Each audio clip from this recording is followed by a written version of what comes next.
तो नमस्कार दोस्तों, एक बार फिर स्वागत है हमारे channel math by MRB sir में। तो कैसे हैं आप लोग? आई होप आप लोग बढ़िया होंगे और पढ़ते होंगे। देखिए, बोर्ड की परीक्षा है वो काफ़ी नज़दीक आ गई हैं और हमारी जो दिल की धड़कनें हैं वो काफ़ी ज़्यादा बढ़ गई हैं। तो आप लोग सोच रहे हैं कि भैया 16 तारीख को है हमारा पेपर, 16 फरवरी को, और इस पेपर में हम क्या लिखें भैया, कैसे याद करें, क्या याद करें कि हो जाए हमारा ठीक ठाक पास हो जाए। दिल में बस आप लोग ये बना हुआ है ना कि बस क्या पढ़ें कि पास हो जाएं, क्या आएगा बोर्ड परीक्षा में, कैसे होगा तैयारी। तो आप लोग सोच रहे होंगे किस तरह से तैयारी होगी हमारी बोर्ड परीक्षा में, और दिल की धड़कनें बढ़ी हुई हैं। तो मैंने सोचा कि क्या ऐसा करें कि काफ़ी कम समय में ज़्यादा से ज़्यादा कुछ कवर हो जाए। देखिए क्या देखिए, व्याकरण से जितने भी कुछ आते हैं मैंने सारा बोर्ड पर लिख दिया है। क्या आएगा वो तो बताया जाएगा, बिल्कुल नोट्स के साथ हमने लिख दिया है, ताकि बार बार लिखने के लिए वीडियो टाइम लंबा हो जाएगा और आप लोग भी परेशान नहीं रहेगा कि क्या कैसे। अब कम समय में एक वीडियो, दो वीडियो, तीन वीडियो, चार वीडियो देखते रहोगे, फिर समय व्यतीत होता रहेगा। तो हम सोचें कि कम समय में बहुत कुछ कवर हो जाए, हमारा सब कुछ जो पेपर में आता है वही कवर हो जाए, तो कितना अच्छा होगा। तो चलिए, अब हम बातें तो बिल्कुल बहुत कर लिए, डरने वरने की ज़रूरत नहीं है। आप अपना दिल से डर निकाल लीजिए, हमेशा एक दिमाग में पॉजिटिव थिंकिंग सोचिए, उतना ही पढ़िए कि जितना याद हो सके उतना याद कर लीजिए, और याद करने के बाद बिल्कुल पेपर में ला जाकर लिख दीजिए। तो डरने की कोई ज़रूरत नहीं है, सारा कुछ लिख दिया है और सरल भाषा में लिखा है ताकि आप याद कर सकें, नहीं कठिन भाषा में कि यह पेपर में आ गया याद करो। बहुत सारा वीडियो देखेंगे यूट्यूब वीडियो पे कि यह याद कर, याद कर लो, तो नहीं होता है। तो मैंने आपको पूरे नोट्स के लिए पूरा नोट्स की तरह लिख दिया है, और कोई भी समस्या होती है तो आप इस नंबर पर बिल्कुल कॉल कर सकते हैं हमें और पूछ सकते हैं। और नेक्स्ट वीडियो में अपलोड करूंगा कब, मैं बताऊंगा पूरे डिटेल में। तो सबसे पहले हम स्टार्ट करते हैं कि हमारे पेपर में क्या आएगा। सबसे पहले हम स्टार्ट करते हैं। अच्छा देखिए, यहाँ पे क्या लिखा गया, कुछ टाइटल्स में लिखा है, उत्तर प्रदेश बोर्ड परीक्षा 2023 16 फरवरी का डर खत्म, चैलेंज है कि। इसके बाहर कुछ नहीं है, बिल्कुल नोट्स है, याद कर लीजिए, ठीक है। व्याकरण से क्या आएगा, समस्या हो तो नंबर पर कॉल करिए, तो कोई भी दिक्कत नहीं होगी, ठीक है, कोई भी दिक्कत नहीं होगी, बिल्कुल वादा है। अगली वीडियो भी आएगी, लेकिन मैं इतना काफ़ी ज़्यादा मेहनत इस पर लिखने में से हुआ है हमारा। आप इसे देख सकते हैं, नोट्स कर सकते हैं, पहले जब हम बातें कर रहे हैं आपसे नोट्स कर सकते हैं, लेकिन काफ़ी ज़्यादा मेहनत हुआ है इसमें, इसको बनाने में, इसको लिखने में आधा 2 घंटा मतलब लगा है हमारा। यार इतना मेहनत किए हैं तो कम से कम आप एक लाइक और शेयर, और दोस्तों के साथ शेयर करेंगे, सब्सक्राइब कराएंगे या करेंगे आप लोग, तभी ना आगे हम मतलब बना सकेंगे खतरनाक खतरनाक वीडियो, कम समय में ज़्यादा चीज़ें मतलब। अब अगली पेपर आप लोग का क्या है, मैथ हो होगा सबसे, मैथ इंग्लिश का है। तो जो भी पेपर है आप बता दीजिए हमें, हम उसका वीडियो बिल्कुल वही करेंगे जो सिर्फ पेपर में आएगा, फालतू बातें नहीं कि ये नहीं भैया, इससे बाहर जाएगा ना। यही वीडियो खोज कर, यही वाला वीडियो खोज कर ना डिसलाइक करके चले जाइएगा। चलिए हम देखते हैं पहले व्याकरण से क्या आएगा। सबसे पहले संधि, और संधि में ज़्यादा कोई संधि नहीं पढ़नी है, सीधी बात, नो बकवास। संधि में सिर्फ आपको यण संधि पढ़ना है, ठीक है ना। और इस बुक से ये चना देखो कि बाबा बन गए हैं इस, ठीक है ना, इस पर बुक से अभ्यास थोड़ा सा कर लीजिएगा। मतलब ये संधि जो यण संधि है ये पेपर में आता है, ये आता नहीं, यही बस आएगा, यही संधि आपको पढ़ना ही है, और इस पर आप थोड़ा सा प्रैक्टिस कर लीजिएगा। लेकिन जो पेपर में आता है संधि मैं बिल्कुल वहाँ पर लिख दिया हूँ। जैसे आपका था स्वागतम, स्वागतम क्या होता है भैया, सुधन आगतम स्वागतम, ठीक है ना। इसके पहचान का ट्रिक बड़ा अच्छा आसान है, इसमें आधा अच्छा लगा था, देखिए आधा स हमेशा आधा अक्षर होगा, ध आधा, द आधा, त आधा, त आधा, त आधा, त आधा, द आधा, र आधा, र, मतलब ये इसमें आधा लगा होता है, ठीक है। ये तो पहचान की आसान तरीक हो गई, ठीक है ना। अच्छा, इसके बाद संधि आप इस पर बस प्रैक्टिस कर लीजिएगा। पूछेगा कि आपको देखिए 4 संधि देता है, 4 संधि देगा कि निम्नलिखित में से कि कोई 2 संधि का विच्छेद कीजिए और उसका नाम लिखिए, पहचान के लिखिए। तो आपको स्वागतम मध्वर्य प्रत्युत्तम दे देगा, तो कहेगा स्वागतम, तो भैया सुधन आगतम अवकल संधि यण संधि, अरे ना भी आए तभी भी यण संधि लिख चले आइएगा, ठीक है ना। यण संधि इस बार पेपर में आना ही आना है। इसके बाद हम बात करते हैं समास पर, ठीक है। और इसे देख लीजिए आराम से, थोड़ा सा प्रैक्टिस जरूर करिएगा। अब इतने पूरे समय में, पूरे इस पूरे साल 12 महीने में आप लोगों ने तो बहुत कुछ पढ़ा होगा, तब इसको तो पहचान ही रहे होंगे। अब इतना है कि बिल्कुल बस सीधे पेट से निकल कर आए हो आप, ठीक है। समास समास देखिए हमको बोर्ड में केवल दो प्रकार के पढ़ना है, द्विगु समास और द्वंद्व समास। अब द्विगु समास क्या होता है हमने बिल्कुल लिख दिया, बिल्कुल परिभाषा के साथ। परिभाषा नहीं, पहचानने के लिए आता है कि निम्नलिखित में से दो समास पहचान कर और उनका नाम लिखिए, और उसका थोड़ा सा कहता समास विग्रह भी कीजिए। तो द्विगु समास जिसका पहला पद संख्यावाचक हो, मतलब पहला पद संख्या होगा, त्रि चतुर पंच षष्ठ सप्त, नाम सुनते ही सीधे आप मार दीजिएगा द्विगु समास। जैसे कि चौराहा, चौपाई सतसई। चौराहा मतलब चार रास्ताओं का समूह, चौपाई मतलब चार पाइयों का समूह, मतलब जैसे चार खटिया नहीं होती, खटिया चार, इसमें चार पाई होती है ना, वो चार पाइयों का समूह। सतसई, सत मतलब होता है, सतसई का मतलब तो दोहा, सात दोहों का समूह सतसई। उसी तरह पंचवटी, पंचवटी मतलब पांच पटिकाओं का समूह। पंचगंगा, पंचगंगा, पंचवटी के बाद फिर पंचगंगा कर लीजिए, या फिर पंचानन कर लीजिए। अच्छा एक बात समझिएगा, जिसका अगर अर्थ निकल जाता तो बहुब्रीहि समास में आता है। जैसे कि बात के दशानन, दशानन में क्या होता है, जिसके हैं 10 आनन, मतलब 10 सिर वाला। तो 10 सिर वाले कौन है, रावण जी हैं, तो उनका अर्थ निकल जाए, इसलिए बहुब्रीहि समास में आता है। तो ऐसा कोई भी समास नहीं आएगा जो बहुब्रीहि से रिलेटेड हो, ठीक है। आपका सिर्फ इसे थोड़ा सा प्रैक्टिस जरूर कर लीजिएगा, आप लोग इसमें देख लीजिएगा कि हाँ कौन सा क्या है ना, इसमें थोड़ा जरूर देखिए, बस यही आएगा। संख्या देखना, मार देना द्विगु समास, कोई दिक्कत की बात नहीं, सोचने वोचने कोई दिक्कत नहीं है। द्विगु समास और द्वंद्व समास, इसके अलावा कोई समास नहीं, ठीक है ना। दोनों पद प्रधान हो, है ना, जिस समास का दोनों पद प्रधान हो और बीच में और शब्द का लोप हो उसे क्या कहते हैं, द्वंद्व समास। जैसे माता पिता, अच्छा इसके बीच में योजक चिन्ह लगा, इसे कहते हैं योजक चिन्ह। क्या कहते हैं भैया, योजक चिन्ह। यह चिन्ह अगर लगा होगा तो समझ लिए कौन समास की पहचान है, द्वंद्व समास की, ठीक है ना। और इसका मतलब होता है और शब्द से, जैसे जब इसका विग्रह करेंगे ना, इसका विग्रह करेंगे ना माता पिता का, तो माता और पिता विग्रह हो गया, खत्म। भाई और बहन, लड़का और लड़की, पति और पत्नी, राजा और रानी, मतलब बस और शब्द लगा तो विग्रह हो गया। तो इसका ऐसा चिन्ह आपको दिखेगा, 5 to 4 देता है, 2 करना होता है, 2 ही करिएगा, ठीक है ना।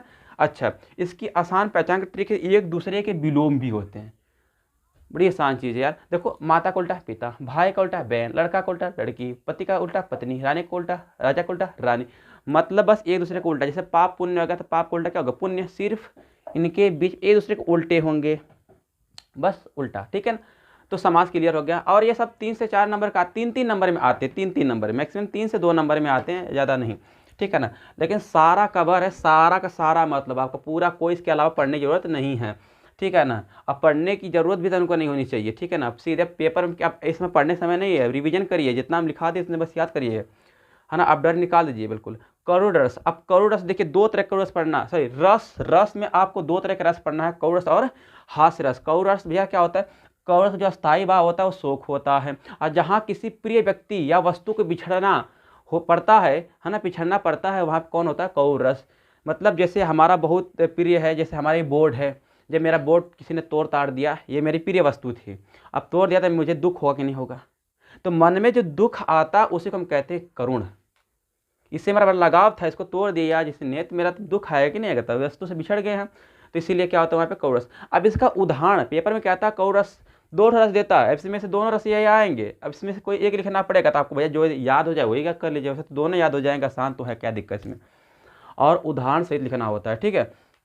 तो कौरस का स्थायी भाव तो शोक होता है। वैसे तो अध्याय में लिखे हैं कि वैसे तो सभी 9 रस और उनके अस्थायी भाव आप याद ही कर लीजिएगा। जैसे कौरस का स्थायी भाव शोक होता है, श्रृंगार रस का स्थायी भाव रति होता है, और रौद्र रस का अस्थायी भाव कौरस होता है, भय का भयानक होता है ना। इस तरह से वात्सल्य भक्ति आप ये सब याद कर सकते हैं। 9 रस याद कर लीजिएगा, ज़्यादा कठिन नहीं, इधर अस्थायी भाव इधर रस लिखा होता है, याद कर सकते हैं, है ना। क्यों, क्योंकि भैया देखो, क्योंकि OMR सीट में आएगा भरने के लिए, OMR सीट 20, देखिए आपके दफा OMR सीट होता है, गोला भरने वाला आएगा, ठीक है ना। तो गोला भरने के लिए आएगा तो 20 होता है, तो अब वो 20 भी OMR सेट में क्या आएगा मैं करवाऊंगा, लेकिन इसके पहली बात आप लाइक शेयर कमेंट जरूर करिएगा, दोस्तों शेयर जरूर करिएगा, तभी अगली वीडियो आएगी। बड़ी मेहनत लगी है भैया। हास्य रस, हास्य रस का स्थायी भाव क्या होता है, हास होता है। हास बोले तो हंसी, आप किसी चीज़ को हंसी देखकर, अच्छा इसका उदाहरण नहीं बताएं, देखिए इसका उदाहरण बस सिंपल है, चसु दिसी कान कान कहीं टेरत असुवन वड़ा गया, मतलब दुखी वाला वड़ा आएगा, असुवन बहत पनारे। उदाहरण आसान है, चसु दिसी कान कान कहीं टेरत असुवन बहत पनारे। उदाहरण बिल्कुल सिंपल, इसका क्या काम नहीं करो इसका भैया, चसु दिस कान कान कहीं टेरत असुवन बहत पनारे, आप याद कर सकते हो। और हास्य रस, हास्य रस का जो स्थायी भाव होता है वह हास होता है, और जब किसी व्यक्ति वस्तु की आकार आकृति बनावट को देखकर मन में जो हास नामक स्थायी भाव उत्पन्न होता है उसे हास रस कहते हैं। जैसे अब मान लीजिए कि नरेंद्र जी की मूर्ति बन रही है, नरेंद्र मोदी जी की, यहीं पे कहीं भी बन रही है। अब मान लीजिए बन रही है, तो बनने के बाद उनका पता चला कि ये सर बन गया, ये हाथ बन गया, हाथ बन गया, एक ठो पैर गायब कर दिया गया। अब जो भी व्यक्ति देखेंगे मोदी जी को तो हंसेंगे नहीं हंसेंगे कि भाई इनका एक ठो पैरावा कहाँ गया, लगता है लंगड़ थे बचपन से। तो अगर मान लीजिए ऐसा तो नहीं है, लेकिन मान लीजिए कि अगर ऐसा होता है तो वहाँ पे हास व्यक्ति जब देखेंगे तो वहाँ पे उन पे हंसी आए जरूर, ठीक है, तो वहाँ पे हास रस हो जाएगा। अब मतलब बस बनावट वेशभूषा देखकर मन में जो हास नामक अस्थायी भाव उत्पन्न होता है उसी को हास रस कहते हैं, ठीक है ना। जैसे अब यहाँ देख लीजिए, मैं महावीर हूँ, पापड़ को तोड़ सकता हूँ। भैया महावीर होकर तुम क्या करोगे, तुम पापड़ तोड़ना है तो महावीर होके पापड़ तोड़ेंगे, तो पापड़ तोड़ेंगे तो भाई महावीर का कोई मतलब नहीं है। तो इसलिए जो व्यक्ति कहे मैं भी मैं महावीर हूँ, पापड़ को तोड़ सकता हूँ, महावीर हो तो जाओ युद्ध से लड़ो। लेकिन गुस्सा आए तो कागज को मरोड़ सकते हो। जब गुस्सा व्यक्ति को आ जाता है महावीर को तो बस सिर्फ कागज को मरोड़ता है। अब वैसी वाली बात है ना, गुस्सा आए तो ठाड़ा फीके फाके तो चाह जाने को, तो लेकिन गुस्सा आने को कागज मरोड़ेगा, इसलिए आप ये हास रसा गया। और ये भी आप एक याद कर सकते हो कि हाथी जैसी देह, गैंडे जैसी खाल, तरबूज जैसी खोपड़ी, खरबूज जैसी गाल। आप ऐसे याद कर सकते, ये भी बड़ा आसान है, ठीक है। तो ये भी ठीक है ठाक वैसे है। और इसमें भी कौरस में तो इससे आसान तो एक है वो वाला भुजंग वाला है ना, मणि को भुजंग से फंसा पटक रहे थे सिर मुझको अंदियाज बनाकर न्याय किया तुमने जगदीश, ये वाला भी याद कर सकते हो। खाकी हालांकि वो लंबा है तो छोटा से केवल 2 लाइन में याद कर लें कितना ठीक है, ठीक है। चलिए उपसर्ग और प्रत्यय की बात करते हैं। जो शब्द किसी शब्द के आगे जोड़कर अर्थपूर्ण शब्द बनाते हैं, मतलब भैया किसी शब्द के आगे जोड़ेंगे तो उसका अर्थ होना चाहिए, मतलब कि उसका कुछ अर्थ निकले। जैसे हमें मान लीजिए प्र जोड़कर 2 शब्द लिखिए, वैसे 2 ही लिखने के लिए आता है, 4 देता है, 2 बनाना होता है, ठीक है। 2 का 2 करना होता है। तो जैसे प्र जोड़ के, जैसे प्र माड़, तो माड़ भाई खाते हैं ना, जो भाषा से निकाल को माड़। अब माड़ में प्र जोड़ दे, प्रमाण। अब प्रमाण पत्र जानते हैं आप लोगों को, प्रमाण पत्र मिलता है हमें। धान में जैसे प्रधान, तो प्रधान क्या होता है भैया, जो हमारे गांव के मुखिया होते हैं तो उसमें पर जो दे से प्रधान हो गया, ठीक है ना, कितना अच्छा। अब हमने इंपॉर्टेंट पेपर में क्या क्या पूछा है, अधि ढेर पूछता है, अनु पूछता है और अब पूछता है, प्र भी कर लीजिएगा, ठीक है। अधि में अधिकार, अधिराज, अधिकरण। अच्छा वीडियो वहाँ पे कुछ कटी होगी जरूर कि अधिकार यहाँ पे थोड़ा सा कटा होगा, इसको हम नीचे करके जरूर बताएंगे, ठीक है। तो यहाँ से उपसर्ग को हम छोड़ते चल रहे हैं, उपसर्ग छोड़ते चल रहे हैं, फिर आगे बताएंगे जरूर इसको। अच्छा इसके बाद चलिए अब यहाँ पर आते हैं हम, यहाँ पे अभी हम सोरठा उपसर्ग रोला ये बचा हुआ है, ठीक है। थोड़ा सा वीडियो नहीं दिख रहा होगा तो यहाँ से हम आपको बताएंगे नीचे से करके, ठीक है, तो टेंशन मत लीजिएगा। चलिए वहाँ पे आते हैं अलंकार में। देखिए अलंकार वैसे तो आपका मेनली 2 ही इंपॉर्टेंट्स है। सबसे पहले अलंकार देखिए, अलंकार में आपको रूपक अलंकार और उत्प्रेक्षा अलंकार पढ़ना है। तो देखो जहाँ उपमेय में उपमान की भेद रहित आरोप, बस यहाँ पे आरोप है, और उत्प्रेक्षा में क्या भैया संभावना भी दिखाया जाए, यहाँ पे संभावना वहाँ पे आरोप, बस इतना है। रूपक अलंकार जहाँ उपमेय में उपमान की भेद रहित आरोप हो वहाँ रूपक अलंकार होता है। जैसे कमल चरण बंदो हरिराई, बस इधर याद कर लो, इसमें कोई दिक्कत है, छोटा सा कमल चरण बंदो हरिराई, ठीक है। और उत्प्रेक्षा अलंकार इसके नीचे आता है। अच्छा एक ही में आएगा रूपक अलंकार अथवा उत्प्रेक्षा अलंकार की परिभाषा उदाहरण से लिखिए। अथवा वर्ड बोले, ध्यान दीजिए, अथवा वर्ड बोलेगा तो अथवा वर्ड जब भी बोलेगा तो आपको उसमें केवल एक ही करना होगा। ये नहीं कि चलिए हमें आ रहा है दोनों करके उड़ा के चले आए, तो नहीं भैया, नंबर उतने के मिलेगा। आप भले 2 लिख दे क्या, लेकिन नंबर सिर्फ 2 ही मिलेगा। अगर गलत हुआ, इसमें से कोई एक ठो गलत हो गया, ऊपर वाला जो नंबर सही है ना वो कट जाएगा, बिल्कुल माइनस मार्किंग तरह रूल लग जाएगा। इसीलिए आप जो आ रहा है कन्फर्म उसे करिएगा। फिर जब नहीं आएगा तो उसके लिए मैं तरीका बता रहा हूँ, जो नहीं आ रहा है आपको, हालांकि ये याद कर लेना। फिर इसके बाद अब अंत में क्या करिएगा कि अपने से 2-4 क्वेश्चन घर से तैयार करके जरूर जाइएगा। 2-4 घर से क्वेश्चन तैयार करके जाइए जो मैं याद हो।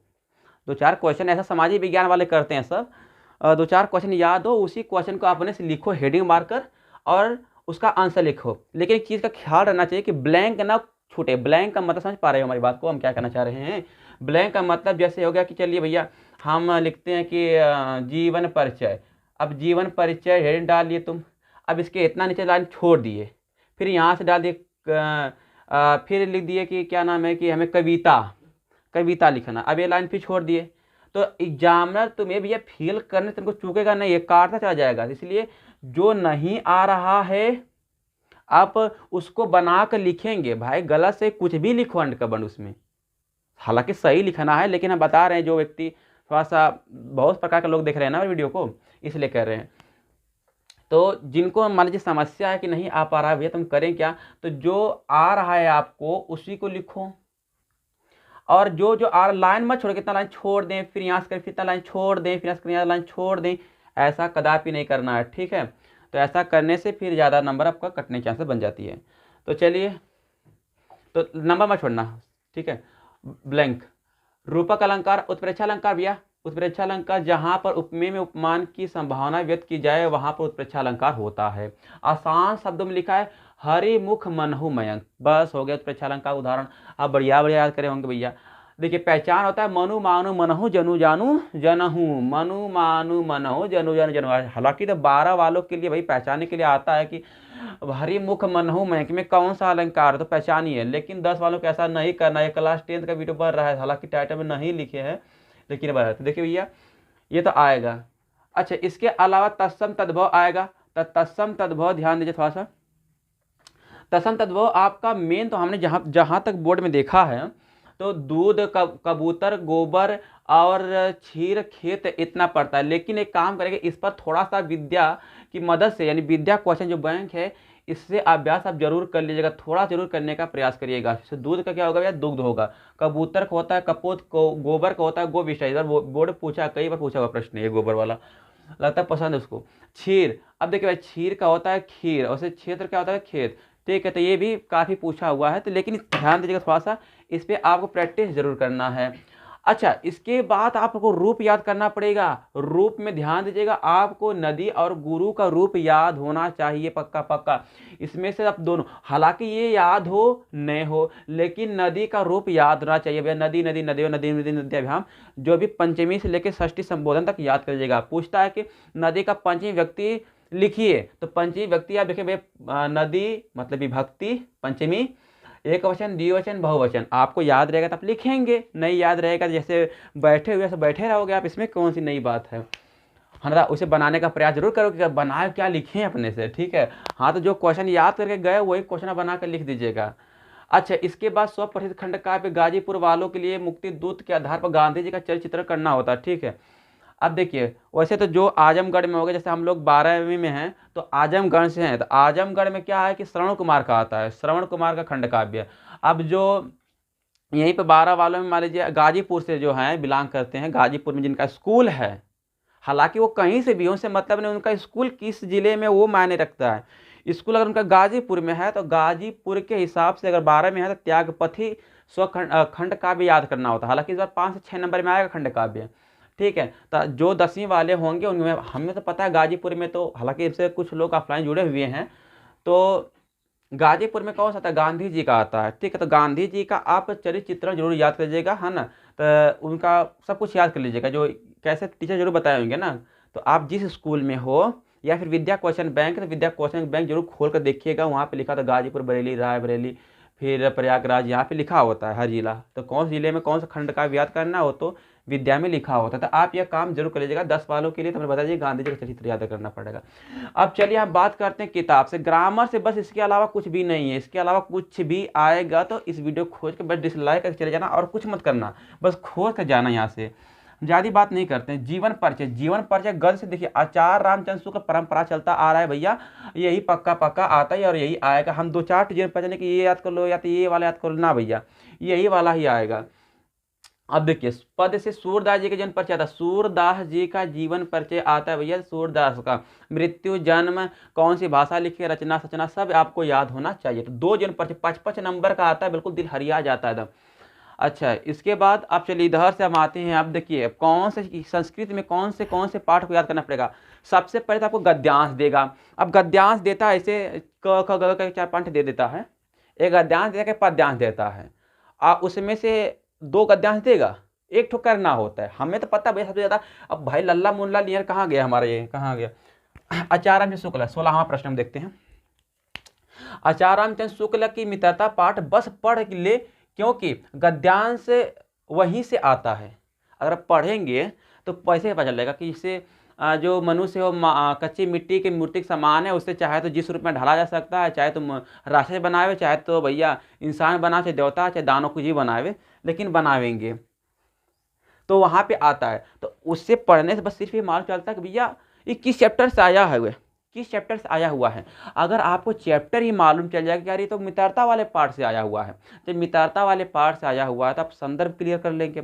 संदर्भ का मतलब प्रस्तुत गद्यांश हमारी पठित पाठ्य पुस्तक हिंदी के, हमने क्या कहा भैया, प्रस्तुत गद्यांश जो भैया पढ़े होंगे, प्रस्तुत गद्यांश हमारी पठित पाठ्य पुस्तक हिंदी के, पठित पाठ्य पुस्तक हिंदी के मित्रता नामक पाठ से अवतरित है या फिर लिया गया है या फिर उद्धृत है, जिसके लेखक आचार्य रामचंद्र शुक्ल जी, आचार्य रामचंद्र शुक्ल जी हैं। तो ये पक्का आता है भैया, खड़े खड़े 2+2+2 = 6 अंक। नहीं आएगा तो क्या चलो बना ही देंगे इसमें, है ना। तो पक्का आता 2 नंबर किसके लिए भैया, संदर्भ के लिए। 2 नंबर किसके लिए, संदर्भ के लिए। और 2 नंबर रेखांकित, इसी में रेखांकित लाइन 4 लिखी देगा इसे। अब कुछ लेकर परेशान रहते हैं कि भैया इसको कैसे करें, ये रेखांकितिया वाला कैसे करते हैं। तो रेखांकित वाला कुछ करना नहीं इसमें, तो थोड़ा थोड़ा सा बस अर्थ कुछ कुछ वर्ड, जैसे देवता देवता का मतलब हाँ भगवान बना देना है, तो थोड़ी थोड़ी से बस लाइन आपको चेंज करना। अगर आपको नहीं भी आ रहा तो छोड़ने का प्रयास मत करिएगा, ना तो ब्लैंक छोड़िएगा। ब्लैंक का मतलब इसको लिख के इतना छोड़ दें, ऐसा मत करिएगा। आपको लिखना है, आप वही कॉपी पेस्ट कर दीजिए या फिर ऊपर से कहीं से भिड़ा दीजिए उसमें, लेकिन लिखना रिक्त स्थान, अरे जो आपका किया है क्या नाम, अंडरलाइन, है ना। तो आपको जरूर करना है रेखांकित पदों का व्याख्या। अच्छा, इसके बाद उसी प्रश्न में से, उसी जो आपको गद्यांश दिया है ना, उसी गद्यांश में से आपसे एक अंतिम प्रश्न पूछता है। एक प्रश्न पूछेगा कि भैया बता दीजिए हमें, उसी में से प्रश्न लिखेगा कि किसको कौन देवता बनाता है, तो भाई मित्रता बनाता है। उसमें पढ़ेंगे तो क्लियर हो गया होगा। तो अभी बुक पढ़ाएंगे तो जरूर देख लीजिएगा, लेकिन पढ़ाने समय नहीं है, अब हम इंपॉर्टेंट क्वेश्चन बता दे रहे हैं, ठीक है। चलिए, एक क्वेश्चन बड़ा फेमस रहता है भैया संस्कृत से, अगर हम बात करते हैं, चलिए यहाँ अभी इस पे नहीं आते, इस टॉपिक्स पे अभी आते हैं यहाँ पे। वाराणसी नगरी इयम विमल सलिलतरा, वाराणसी नगरी पढ़े हो ना, वाराणसी नगरी कि इयम विमल सलिलतरा तरंगया गंगया कोले स्थिता, है ना, अस्या घट्टा नाम बलया कृति अभवत। तो मतलब उसको पढ़ लीजिएगा। अब इसका गद्यांश क्लियर हो, हम आपको हिंट बता दे रहे कि हाँ ये वाला चैप्टर यहाँ से है। आप इसका देखिए क्या करना है, वाराणसी नगरी संपूर्ण व्याख्या अर्थ याद रहे। मतलब भैया हमने क्या कहा कि आप वो जो ज़्यादा बढ़िया तो है नहीं, इतना सो है, आप किसी भी चैनल से थोड़ा सा खोल कर इसको जरूर तैयार कर लीजिएगा। हालांकि हमने तो अपने इस यूट्यूब पे अपलोड नहीं किया है, लेकिन क्या क्या आएगा सारा अपलोड कर दिया हमने। और आसान भी है, कठिन नहीं है इसका, बस आप व्याख्या थोड़ा सा पढ़ लेंगे ना, क्लियर हो जाएगा। और इसका संदर्भ लिखने के लिए आता है। संदर्भ कैसे लिखे थे, देखिए संदर्भ कितना लोग में दिक्कत है, संदर्भ कैसे लिखें। संदर्भ ज़्यादा दिक्कत नहीं है। प्रस्तुत गद्यांश हमारी, अब ये गद्य है, अगर कविता रहता तो पद्य बोलते वहीं पर हम। तो प्रस्तुत गद्यांश हमारी पठित पाठ्य पुस्तक हिंदी के, प्रस्तुत गद्यांश हमारी पठित पाठ्य पुस्तक हिंदी के वाराणसी नगरी पाठ हिंदी के संस्कृत के अंतर्गत, हिंदी के संस्कृत के अंतर्गत वाराणसी नगरी नामक पाठ से अवतरित है। इसके लेखक नहीं होती, बात ध्यान दीजिएगा, लेखक नहीं लिखना इसमें। हमने क्या कहा, प्रस्तुत गद्यांश हमारी हिंदी के हमारे प्रस्तुत गद्यांश हमारी पठित पाठ्य पुस्तक हिंदी के संस्कृत नामक पाठ से अवतरित है। संस्कृत नामक पाठ वाराणसी नामक, संस्कृत के वाराणसी नामक पाठ से अवतरित है। बस यही करना आपको, ठीक है। और जीवन सूत्राणी, एक चैप्टर आपका है जीवन सूत्राणी, जीवन के सूत्र, वहाँ पे बताया गया माता गुरुतरा भूमि, है ना, वो वाला तैयार कर लीजिएगा जरूर। उसमें से एक क्वेश्चन आता ही आता है, तो आप पक्का पढ़ लीजिएगा। पूरे 11 महीने में कितना बताएं, जितना 1/60 हम बताना चाह रहे हैं बता दे रहे हैं आपको। बाकी व्याकरण सारा कुछ लिख दिए हैं। अब इसको नोट्स और तैयार करके लिख लीजिए। अब इसको याद करिए और किसी भी जगह भटकने का प्रयास मत करिए, बाजार मत बनिए ज़िंदगी में, ठीक है ना। बाजार बनोगे फिर काम खत्म। एक है यहाँ से, ये भी क्लियर है तुम्हारा, सूरदास जी का पद जरूर पढ़ना है आपको। सूरदास जी का पद, अब सूरदास जी का पद जैसे आप ना इसमें कमल चाहे बंदो हई राय जाहि कृपा पगु धाई अंधे को सब कुछ दर्शाई जो है, आप उसको पढ़ लीजिएगा। इसके बाद उद्धव मोहि ब्रज विसरत नाही वाला, ये भी प्रश्न, एक कमल से बंदो है, एक उद्धव मोहि ब्रज विसरत नाही। हालांकि ये दोनों तो पहले तैयार कर लीजिएगा। इसके बाद अगर आपके पास थोड़ा बहुत समय है, उसी समय तो 5-6 दिन का आपका पास है, आप पूरा पढ़ लीजिएगा पद। वहाँ से क्वेश्चन 6 नंबर में आता है, और देखिए व्याख्या करने के लिए आता है, संदर्भ लिखने के लिए आता है, और एक प्रश्न उसमें पूछता है। तो आप इसे पक्का तैयार करिएगा भाई, इग्नोर मत करना, इसको इग्नोर मत करना। इसके बाद 4 लाइन किताब से 2 कविता याद रखना है। प्रश्न पूछता है कि प्रस्तुत अरे आपके अपने पाठ्य पुस्तक से याद की हुई कोई 4 लाइन कविता लिखे जो इस प्रश्न पत्र में ना आया हो, इसलिए हमने 2 लिखा है। अब जो याद किया हो सकता है पेपर में छाप दिया। तो चलिए यहाँ पे देखिए हमारा कुछ शकल होगा, जो शकल वाला हिस्सा कुछ कट गया होगा। तो देखिए ऊपर वाला हिस्सा तो आपको दिख रहा था, उसके पहले वीडियो आपको अपलोड हुआ है, लेकिन अब थोड़ा सा हम नहीं दिख रहेंगे इसमें। यहाँ पे जो नीचे वाला हिस्सा है, अगर हम दिखेंगे तो नीचे वाला हिस्सा नहीं दिखेगा, हम नहीं दिखेंगे तो नीचे वाला हिस्सा दिखेगा। इसका मतलब हम सोचे भाई जब आप ही लोग को दिखाना है तो हमें नहीं दिखना पड़ना होगा, इसीलिए हम नहीं दिख रहे हैं। तो चलिए अभी कुछ छूटा हुआ था इसमें कि उपसर्ग और प्रत्यय हमने लिखा है। उपसर्ग प्रत्यय ध्यान दें, जो शब्द किसी शब्द के आगे जुड़कर अर्थपूर्ण शब्द बनाते हैं उपसर्ग कहलाते हैं। और प्रत्यय क्या होता है, किसी शब्द के पीछे जुड़कर नया शब्द बना देता है भैया, और कुछ होता नहीं है। उपसर्ग अधि शब्द जोड़कर किन्हीं 2 अधि शब्द जोड़कर किन्हीं 2 शब्द बनाना पड़ेगा, अनुशब्द जोड़कर किन्हीं 2 शब्द को बनाना पड़ेगा। आपके पेपर में आएगा, आपको बताया गया होगा। चलिए ठीक है। अधिकरण, अधिकार से देखिए अधिकार, अधि शब्द जोड़कर अधिकार, अधिराज, अधिकरण। चलिए अब 2 ही लिखना होता है, 3 लिख दिए हैं आपको। अनु जोड़कर अनुमान, अनुभव, अनुराग, ठीक है, 2 करना है। अप में अपमान, अपराध, ठीक है। अब प्रत्यय में ध्यान दीजिएगा, प्रत्यय में क्या होगा कि पीछे वट एक पन और एक आई एक त्व जोड़कर 3 शब्द बनाना होता है। तो वट जोड़कर बनावट, लिखावट हो गया। 2 करना है इसमें, पन बचपन, लड़कपन, ठीक है। और आई शब्द जैसे पढ़ाई, लिखाई, पिटाई, हंसाई, कुटाई, ये सब जोड़कर कर सकते हो। तो आप पठित्व, हसित्व, लिखत्व, महत्व सब जोड़कर बना सकते हो आप। अच्छा इसके बाद यहाँ पे क्या लिखा गया, अच्छा जो सिमर सिद्धि हुई, हाँ सोरठा भैया, सोरठा और रोला, ये 2 आपके बोर्ड पेपर पक्का आने वाला, इसमें से एक ही करना होगा। दोनों खुशी के मारे मत करके आइएगा, कलेजा दिल गुर्दा सब रख के चले आए वहाँ पर, नहीं। सोरठा छंद में ध्यान दे, सोरठा छंद आपको पढ़ना, रोला और दोहा हुआ के चक्कर मत पड़िएगा ना, दोहा कहते चले जाओगे। सोरठा में आपको ये देखिए एक उदाहरण और इसकी परिभाषा लिखने के लिए आता है। तो सोरठा एक असमात्रिक छंद जिसमें 4 चरण होते हैं, जिसके पहले और तीसरे चरण में 11 मात्राएं होती है, सोरठा कहलाता है। अच्छा तथा दूसरे चौथे चरण में 13 मात्राएं होती है, याद कर लीजिएगा। अब ये तो सब लिखा गया, तो आराम से कर सकते से। उदाहरण इसका पक्का लिखना है आपको, जो सिमरत सिद्धि हुई गणनायक करिवर बदन करहूँ अनुग्रह सोई बुद्धि राशि शुभ गुण सदन। बड़ा आसान सा उदाहरण है भैया, जो सुमिरत सिद्धि हुई गणनायक करिवर बदन करहूँ अनुग्रह सोई बुद्धि राशि शुभ गुण सदन, आराम से कर सकते हो। रोला एक समात्रिक छंद, ध्यान दीजिएगा, दोहा अर्धसमात्रिक है, रोला समात्रिक, इसमें 8 चरण होते हैं। रोला एक समात्रिक छंद जिसमें 8 चरण होते हैं और जिसके प्रत्येक चरण में 24 मात्राएं होती हैं और 11-13 में विराम होता है। अच्छा रोला का भैया उदाहरण कहाँ गया, हाँ अच्छा रोला का उदाहरण नहीं लिखा गया, रोला का उदाहरण छूट गया भैया। अब रोला का उदाहरण लिखना पड़ेगा, तो कंप्यूटर में थोड़ा सा वीडियो को रोको। तो चलिए भैया रोला का उदाहरण लिख लीजिए, थोड़ा सा रोला को लिखवा दे रहे उदाहरण, रोला छूट गया था।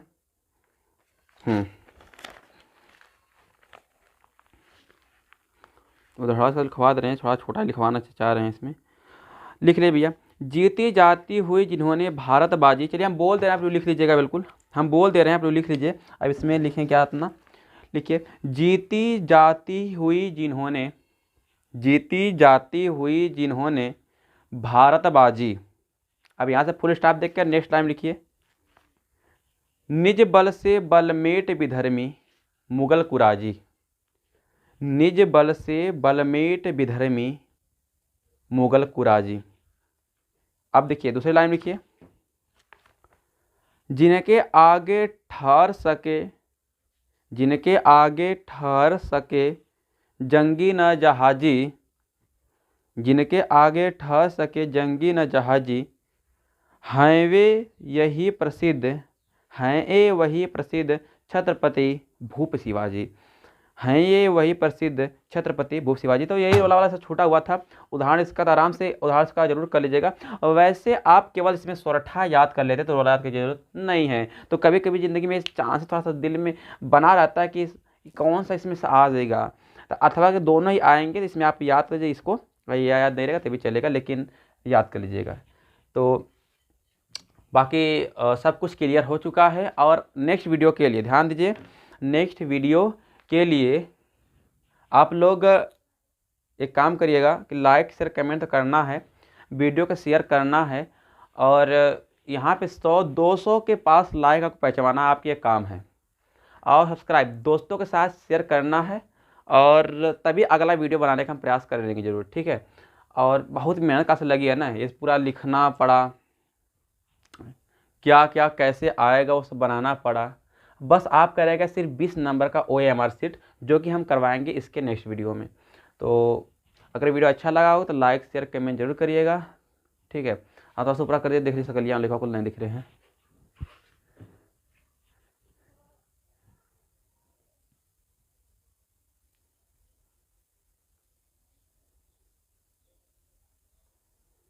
बस हम दिख जाएं बस, ठीक।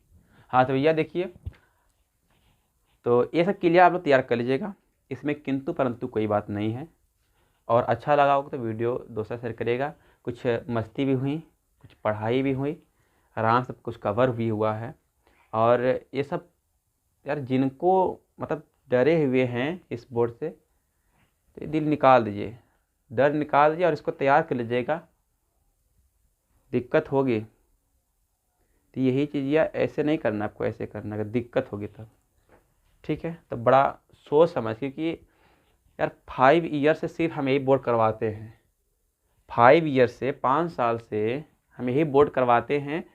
और बोर्ड के जो पेपर कराते हैं सीधे से मैच कर देता है। दिक्कत की बात थोड़ा सा ये है कि मैच करता है पेपर, और मैच करेगा भी, टेंशन तो उनको मत लेना, ठीक है ना। बस आपको आराम से वीडियो को सबको शेयर करना है, उन सबको शेयर करना है जो डरे हुए हैं, जिनको याद नहीं हो रहा है। हर एक कमज़ोर छात्र को भेजना है ये चीज़, ठीक है।